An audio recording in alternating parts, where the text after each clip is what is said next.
Hey, hi, this is Shruti and welcome to 80 Classes. Here we provide engineering content. So if you are new, please do subscribe our channel. तो इस video में मैं आपको thermostatic refrigerator के बारे में बताने वाली हूँ। यहाँ पे हम लोग दो थियरीज पढ़ेंगे। एक है सीबेक इफ़ेक्ट वाला और दूसरा है पेल्टियर इफ़ेक्ट वाला। तो मैं सबसे पहले आपको बताती हूँ कि सीबेक इफ़ेक्ट में क्या बताया। तो ये आपका सिंपल सा डायग्राम है। आपने ऊपर एक रेक्टेंगल बनाया है, यहाँ पे दो रेक्टेंगल को ज्वाइन कर दिया एक वोल्टेज के साथ, तो आप ये इजीली ड्रॉ कर सकते हो। तो मैं आपको इसमें बताती हूँ कि इसमें क्या होता है। तो बेसिकली सबसे पहले इस डायग्राम में दो एंड्स है, ये हॉट एंड है और ये दोनों कोल्ड एंड्स है। ये जो बीच में जो कनेक्टेड है ये दोनों अलग अलग मटेरियल से बना हुआ है।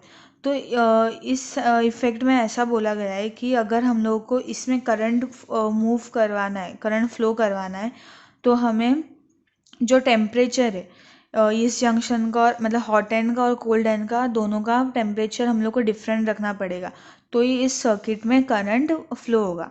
बस इतना इसमें बताया गया है। इस डायग्राम में इतना ही है कि अगर हम लोग को इसमें करंट फ्लो करवाना है तो हमें दोनों जंक्शन को अलग अलग टेम्परेचर पे मेंटेन करना पड़ेगा। इतना ही था सीबेक इफेक्ट वाला। तो मैं आपको एक बार रीड करके बताती हूँ।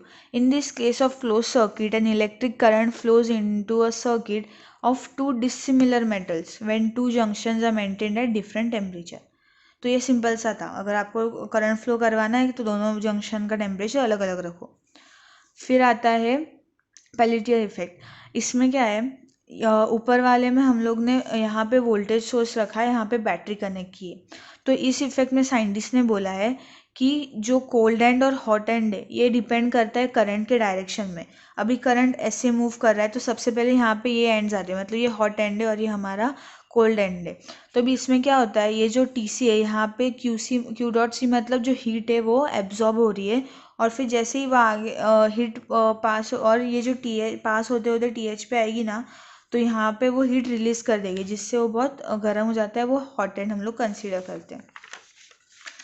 तो यहाँ पे मैंने लिखा है Jean Peltier discovered when current flows through a junction of two dissimilar metals A and B, junction become hot and cold depending upon direction of current, जैसे मैंने आपको ये पहले बताया।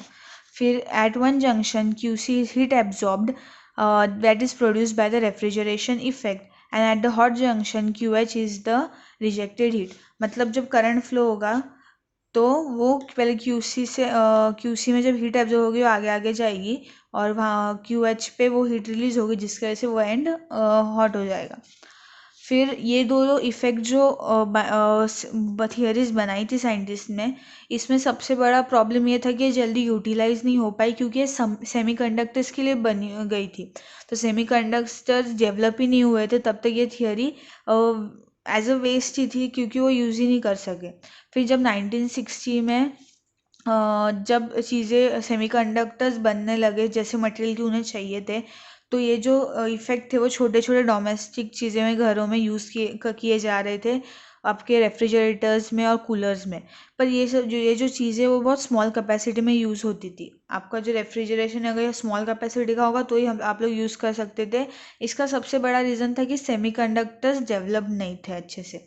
फिर दो फॉर्मूला दिए क्यू सी और क्यू एच के लिए, वो था पाई सी इंटू आई और पाई एच इंटू आई।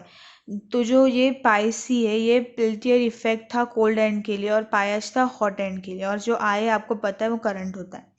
तो इसका सबसे मेन एडवांटेज ये था कि ना इस प्रोसेस में कोई आवाज़ नहीं होता था, नॉइज़ क्रिएट नहीं होता था, इसलिए साइलेंट था।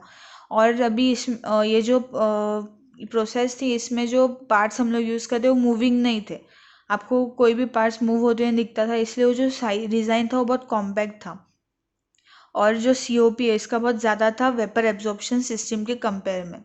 फिर इसका डिसएडवांटेज ऐसा था कि उसका कॉस्ट बहुत ज़्यादा था और जो थर्मो इलेक्ट्रिकल मटेरियल चाहिए थे हम लोग को वो अवेलेबल ही नहीं थे, और इसके वजह से हम लोग उसको यूज़ नहीं कर पाए। और ये जो हम लोग यूज़ करते थे वो हाई कैपेसिटी के लिए यूज़ नहीं कर सकते थे।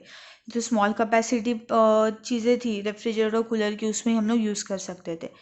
तो ये था आपका थर्मोस्टैटिक रेफ्रिजरेटर के बारे में।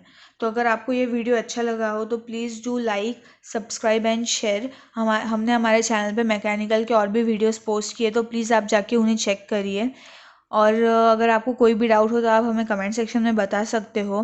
आपको अगर ये नोट्स चाहिए होगा, इसका PDF चाहिए होगा, तो आप हमें कमेंट सेक्शन में बता सकते हो या फिर इंस्टाग्राम पे DM कर सकते हो। मैंने इंस्टाग्राम के अकाउंट का नाम डिस्क्रिप्शन में लिख दिया है, तो आप प्लीज़ उसको चेक करिए और प्लीज़ प्लीज़ प्लीज़ इसे हमें सब्सक्राइब करिए। Thank you and keep supporting.